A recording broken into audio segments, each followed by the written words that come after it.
The Trump administration says it will meet its goal of completing more than 450 miles of that border wall by the end of this calendar year. But our next guest warns of disaster if construction is stopped under a new administration. Mark Morgan is the acting Customs and Border Protection Commissioner, and he joins us now from D.C. Mark, good morning to you. Good morning. Is there any possibility Joe Biden would continue to build the wall? Look, as acting commissioner, I hope so.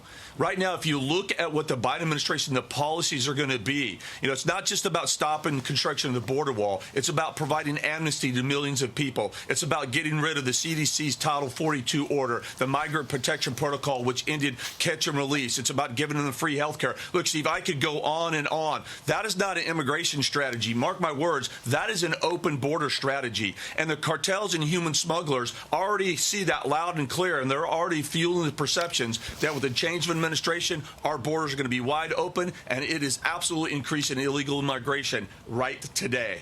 Mr. Morgan, is there any possibility that, given the fact that now we've got 450 miles of this beautiful, very expensive border wall, is there any possibility the next administration would take it down? Absolutely. Look, they've said that. Look, these are my words. Joe Biden has said he will not build another foot of wall, quote.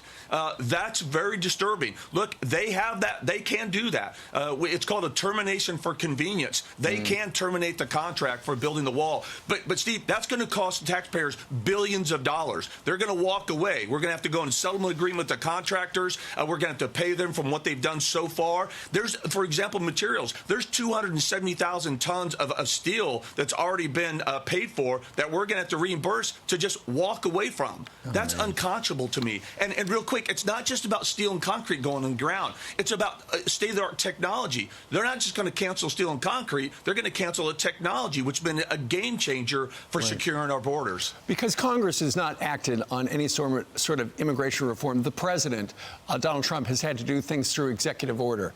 Get rid of things like catch and release and things like that. And you've been on this program to talk a little bit about it. But going forward, you touched on this a moment ago. The Open Borders lobby essentially is asking the incoming president to quickly grant executive amnesty through executive order and some little-known law that nobody except you would probably know about. That's right, Steve. You're absolutely right. Because of Congress' failure to act to address the immigration crisis, and that's key, this has had to have been done through executive orders, which an incoming president could undo all of those on January 21st.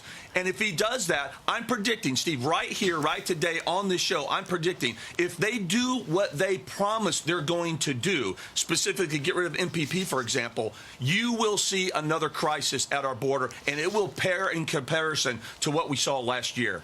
Well, I know that the numbers are that there is currently a little surge going on at the southern border, so let's see what happens as we go forward. Mark Morgan, thank you very much for joining us today, live from D.C. Thank you.